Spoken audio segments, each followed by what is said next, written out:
जय श्री श्याम। मैं नीरू तनेजा अपने YouTube चैनल नीरू तनेजा मुल्तानी हिंदी गलबात में आपको श्री श्याम बाबा की कथा सुना रही हूँ। कथा सुनकर इसे लाइक शेयर करके सब्सक्राइब भी करना और फिर कमेंट बॉक्स में जाकर जय श्री श्याम भी लिखना। होलियों में श्री राधा कृष्ण जी को याद किया जाता है और उनके भजन कीर्तन भी किए जाते हैं। लेकिन कृष्ण जी के कलयुग के अवतार हैं श्री श्याम बाबा। आजकल इनकी बहुत महिमा है। फागुन महीने की एकादशी द्वादशी पर इनके मंदिरों में बहुत भारी मेला लगता है। श्याम बाबा के दो मंदिर हैं। एक तो राजस्थान के सीकर जिले के खाटू गांव में, इसलिए इन्हें खाटू श्याम भी कहा जाता है। दूसरा मंदिर हरियाणा के पानीपत जिले के समालखा नगर चुलकाना गांव में है, इसलिए इन्हें चुलकाना धाम भी कहा जाता है। यहाँ भी आजकल बहुत भारी भीड़ होती है। मैं आपको श्याम बाबा की कथा सुना रही हूँ। जब पांडव लाक्षागृह से बचकर जंगलों में भटक रहे थे तो वहाँ पर हिडिंबा नाम की एक राक्षसी थी।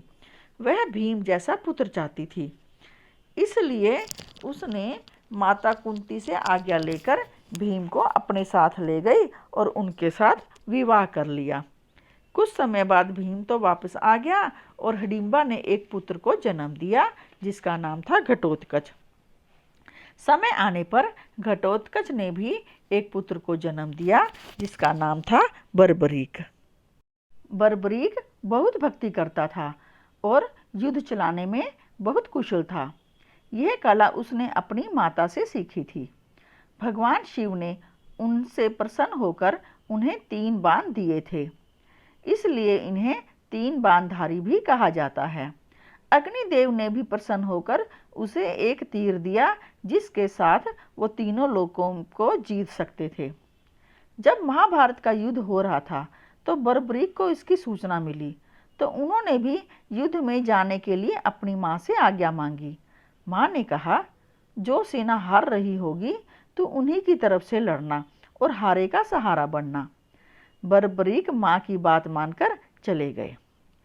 जब कृष्ण जी को पता चला कि इस तरह बर्बरीक हारे का सहारा बनने वाला है तो उन्होंने सोचा कि पहले बर्बरीक जिस तरफ से लड़ेगा तो दूसरी तरफ के सैनिक काफ़ी मारे जाएंगे, फिर वो तरफ काफ़ी कमज़ोर हो जाएगी और हारने लगेगी। फिर बर्बरीक दूसरी सेना की तरफ चला जाएगा क्योंकि उसे तो हारे का सहारा बनना है। फिर पहली तरफ के सैनिक मरने लगेंगे और वे हारने लगेंगे।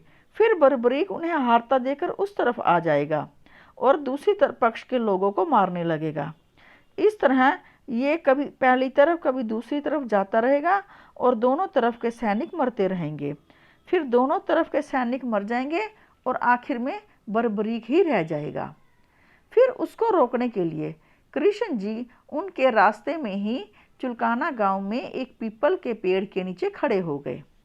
उन्होंने एक गरीब पंडित का वेश बना लिया और जब वहां से बर्बरीक घोड़े पर आ रहे थे तो उन्हें रोककर कृष्ण जी ने पूछा, तू कौन है और कहाँ जा रहा है? बर्बरीक ने अपने बारे में और अपनी युद्ध कला के बारे में सब कुछ बता दिया।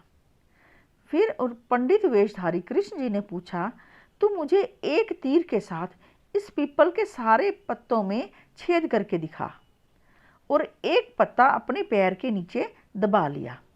बर्बरीक ने निशाना मारकर एक ही तीर से उस पीपल के सारे पत्तों में छेद कर दिया।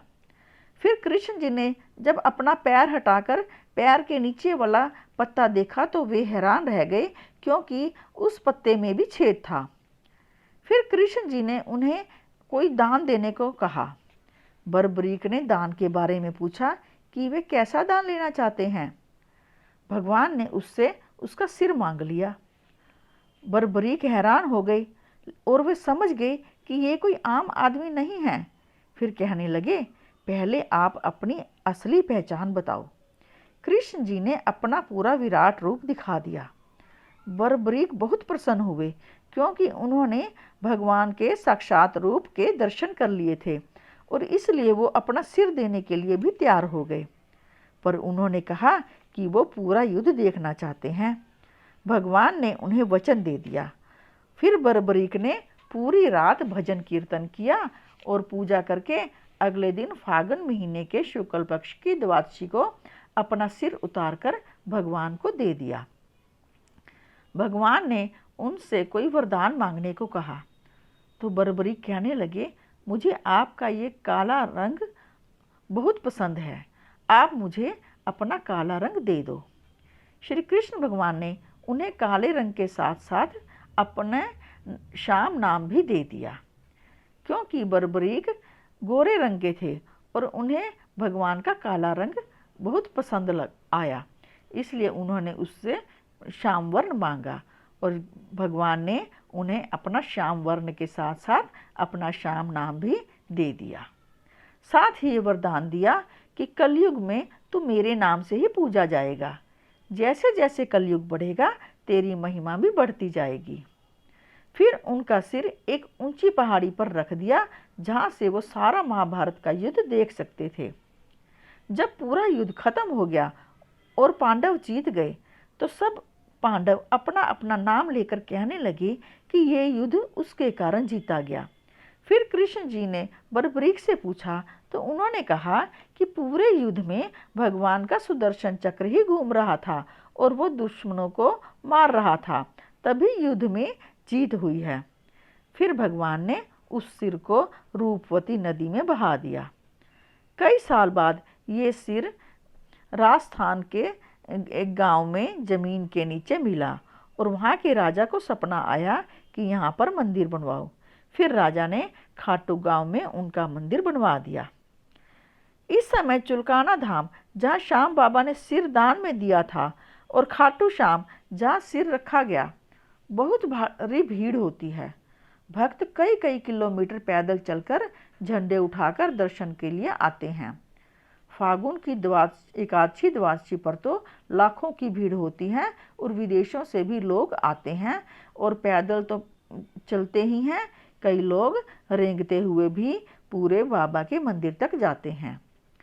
पूरे साल इतवार एकादशी और द्वादशी को भी पूरा रश रहता है और जैसे जैसे कलयुग बढ़ रहा है श्याम बाबा की महिमा बढ़ती ही जा रही है।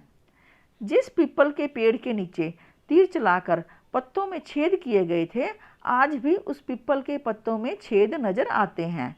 इस पीपल के नीचे लोग मनौती का धागा बांधते हैं और उनकी मनौतियां पूरी होती हैं।